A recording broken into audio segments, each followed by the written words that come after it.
Once upon a time, there used to be an ant. Okay, A-N-T, ant. So this ant is pretty much disappointed with its life, being very small and doesn't amount much to anyone. So and it wanted to feel special. So it wanted to acquire certain powers so that people will start, I mean, other creatures will start respecting it despite being very small in size. So the ant's ambition is it wanted its bite to be deadly so that whenever it bites a creature, the creature should die. Then people will fear the ant and start respecting. So with that intention, ant set out to start praying to God, and it started intense meditation on God and did it for so many years with utmost discipline and uh, sincerity. Finally, pleased with Ant's effort, God finally appeared before Ant and granted a boon. And Ant, in its all excitement, finally able to uh, see God, asked like this: "My bite should be deadly." And God immediately said, "Yes, granted." And since then, whenever an ant bites a creature, it gets immediately crushed and dies. This story is pretty much similar to what we are doing in our life. That is the reason why we named our first lesson, lesson number 1, as the story. Okay. Before we get into the lesson, I welcome you all for the 5-day training program, online training program, interactive training program on freedom from PCOS, the holistic perspective.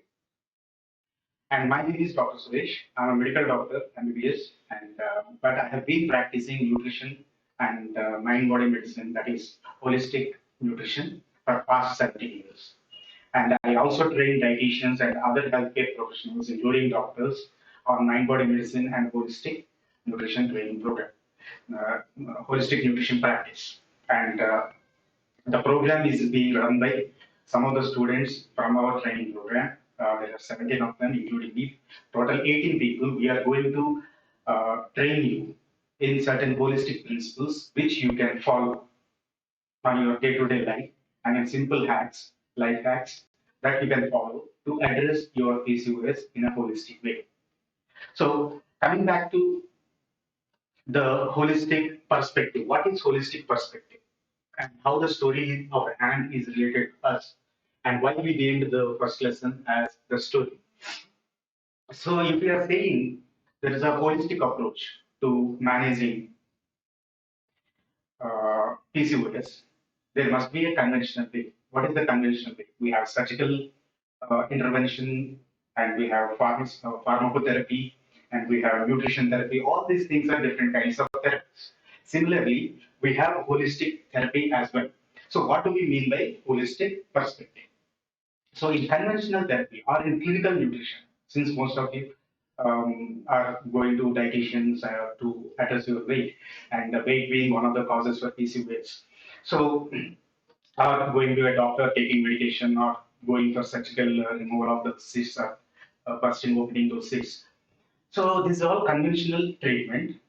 So, the difference between conventional and holistic is in conventional treatment, whether it is surgical, pharmacological, or nutritional, we are trying to address the disease. In holistic approach, we are trying to address the person who is having the disease.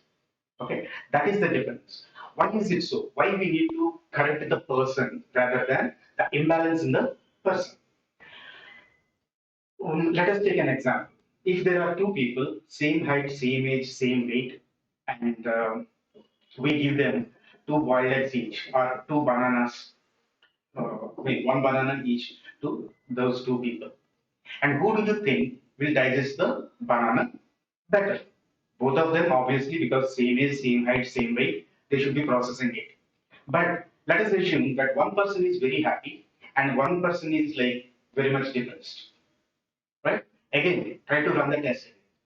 So one person is very, very happy, joyful, content, bubbling with joy, and another person is like very sad and depressed and lost. Now, if I ask you the same question, the answer is The person who is very happy will digest the food better and assimilate it into their body. But a banana is a banana, right? So here the point is the food has got a limited role to play, right? It's still got a role to play, but it has got a limited role to play when compared to the person who is taking the food. So in holistic perspective, we see who the person is. That's what Hippocrates, the father of medicine, says. I would rather see what kind of a person has a disease than what kind of a disease a person has. That means two people can have the same kind of imbalance or a disorder or a health condition, right? If one is positive about the outcome of the disease and another one is like very much depressed and worried, so the outcome also differs according to the person. So here, in a holistic perspective, we look into the person who is having the illness. It has got nothing to do with the illness. So if we say a PCOS person suffering with PCOS, if we think that a certain kind of food or a certain kind of recipe, a certain kind of drug, a certain kind of surgical management is going to solve the problem, so it can be a medicine or surgery or whatever it is. Okay, these are all tools. So these tools are as good as the person who is suffering with this particular disease. Okay, so in holistic perspective, we look into the person, who the person is, and what is their story. Okay, so this, if we get it right, if we get it right, what is the story this person is telling to he or to herself about this particular condition? If we are able to crack that, we can rewrite the story. So, how the story is relevant, how the story is going to be the cause for PCOS, we try to analyze and see and find out a way where uh, we can rewrite our story so that we can start addressing the hormonal imbalance in the body. Now, to do any work, to take any action, before we take any action, it should start with a thought, right? Any action we do.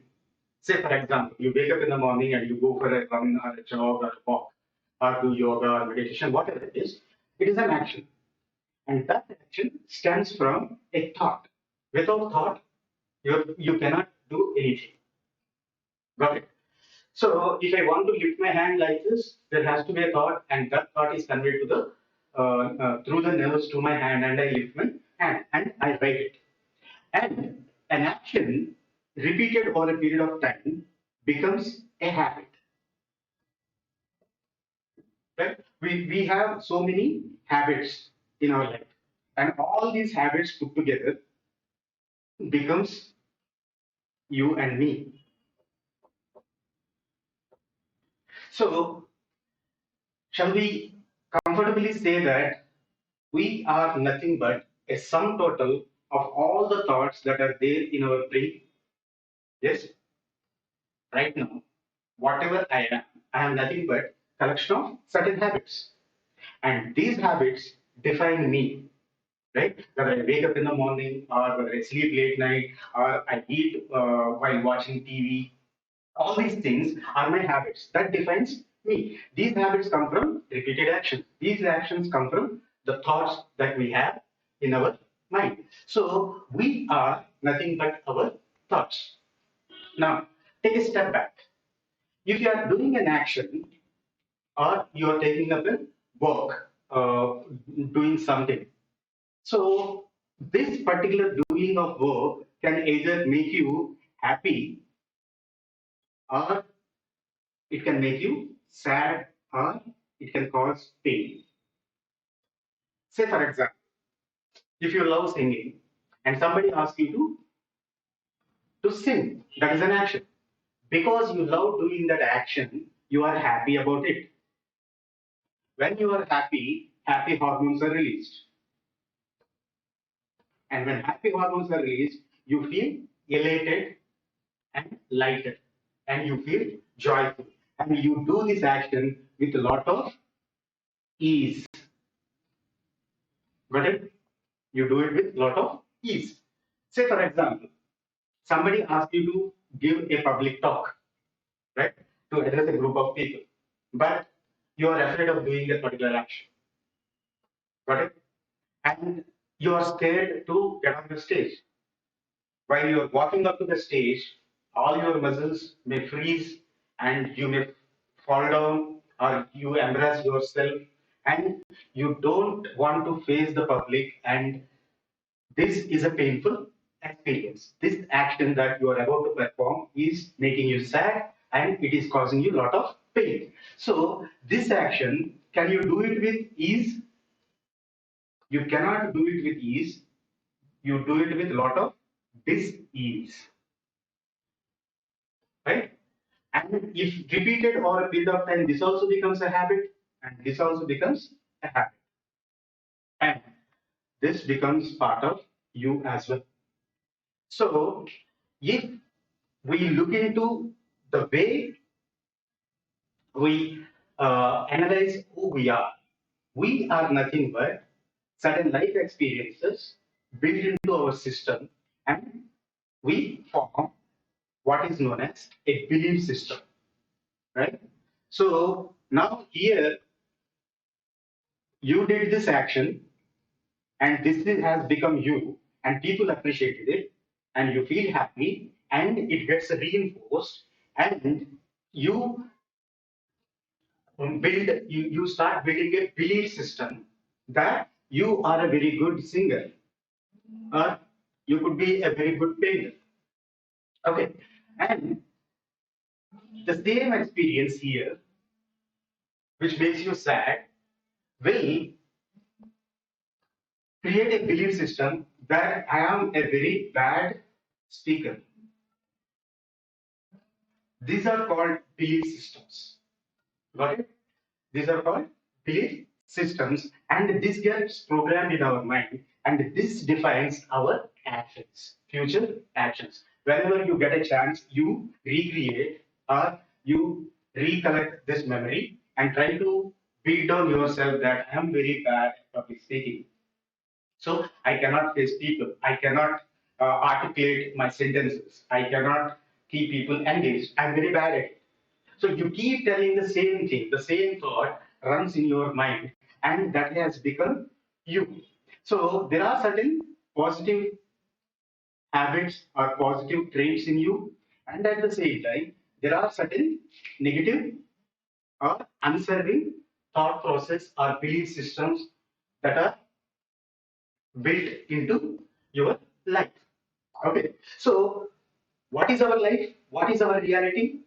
This reality is based on our past life experiences. I mean, whatever has happened in the recent past or since our childhood, whatever has been built into. This is you and me. But let's take a let's try to analyze this a bit more. What is a thought? What is the structure of thought? A thought consists of two things. One is information, and second one is energy. Right?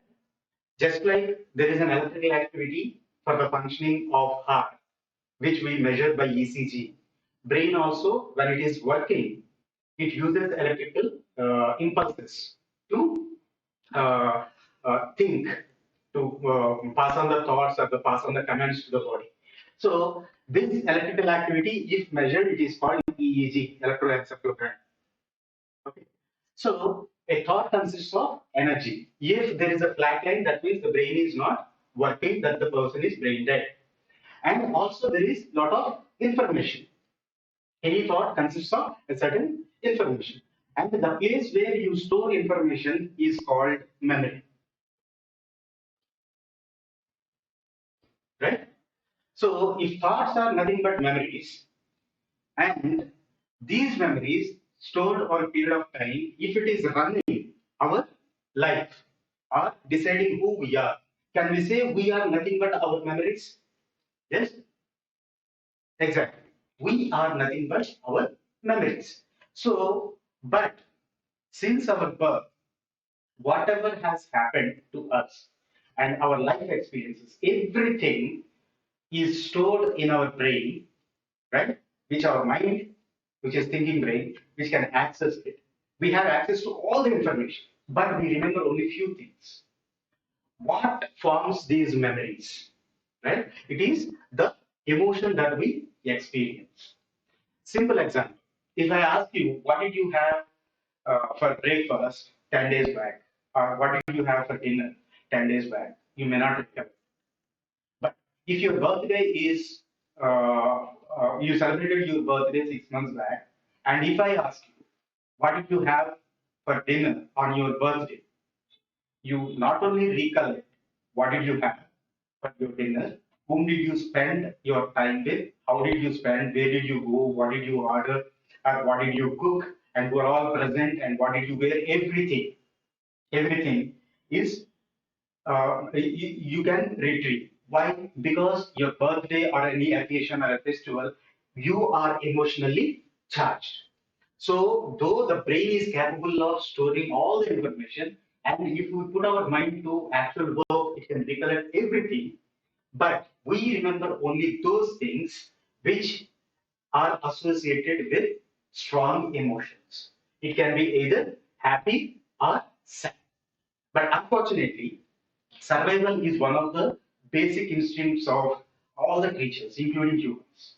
So, by nature, we want to move away from pain.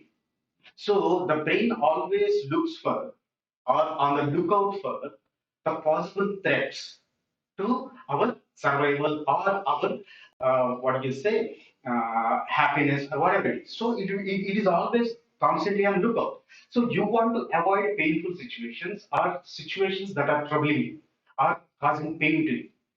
In this process, we get obsessed with more painful experiences in our life than experiences that are making us happy, right? So here the brain is taking over with its fight or flight stress response. If I ask you, when did you have a good time? So you will think, I mean, when did I have a very good time? So you will think, last year, 10 years back, 20 years back, when I was in school. Okay, it's very difficult to recollect happy moments in our life. But if I ask you, when did you feel sad, or painful, or hurt? Yesterday, just now, 1 hour. Okay, that is the obsession we are uh, living with, are living our lives with. So, if we look at our life and this emotion is creating our reality because this emotion is stored in the form of a memory and that is controlling our reality. So, we need to look into our memory map. So, if we write down all the things that has happened, both happiest things or sad things or painful things that has happened, we come up with more painful things or sad things in our life. Now, what is wrong with that? The thing is, we have, I mean, our internal system, right, is such a wonderful system. I mean, I don't want to call human body as a machine. And that is the mistake we have been doing for so many years. It is not a machine. I mean, it is an intelligent system. We should know how to program it. So the physiology or the metabolism of our body is run not by words but by emotions. If I read a word called angry, I don't get angry. But if I experience anger because somebody misbehaved with me or said some bad words about me or bad things about me, I get angry because I'm feeling emotion. When I'm feeling angry, everything in my body is angry, right? The stress response kicks in. I want to fight back. I want to revert back. Okay, simple thing. I mean, imagine, close your eyes and for a moment, and imagine you are holding a juicy yellow colored lemon, right, which is very fresh in your hand. Cut it and take one slice and squeeze it gently. You see the juice coming up and open your mouth, draw out your tongue and try to squeeze it on your tongue. Sorry. What happened? Right? You see saliva coming in. There is no lemon in my hand. It's in my mind. The mind, when you are experiencing that, it is physically producing the changes in our body. Saliva is real, it is physical. That lemon is just a thought, an emotion. When you recreate that, the body is going through that particular process as if we are doing it now. So something has happened in the past with our life, and we continue to think about that. What are we releasing? We are releasing sad hormones. Unfortunately, there are no sad hormones. There are stress hormones, but the happy hormones are not released.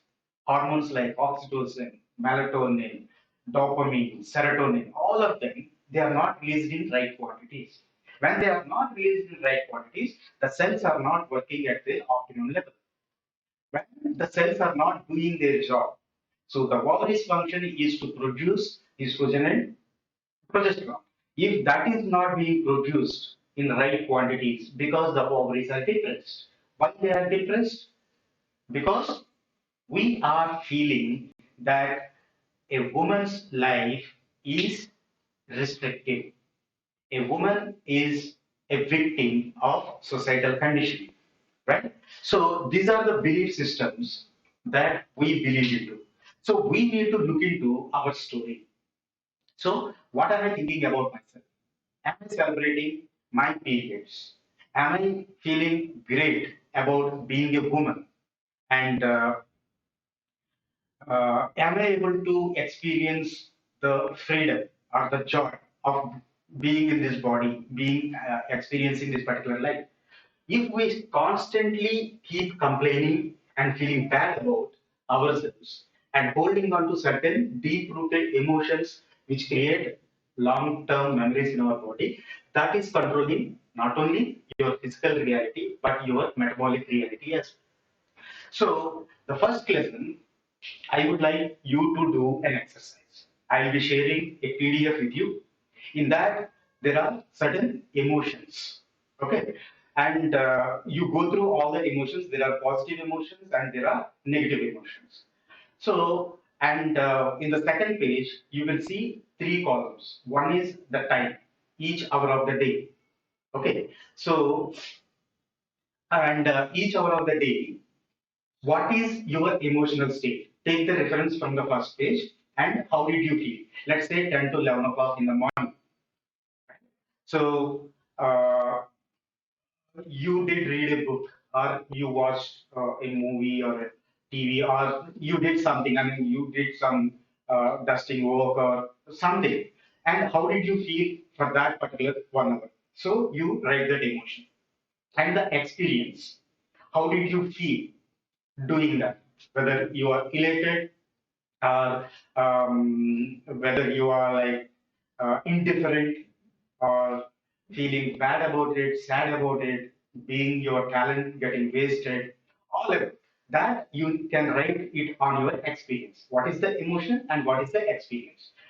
For the next 5 days, please do this emotional blog journal, right? And that tells you the story that you are writing or that you are going to I mean, that you have been going to.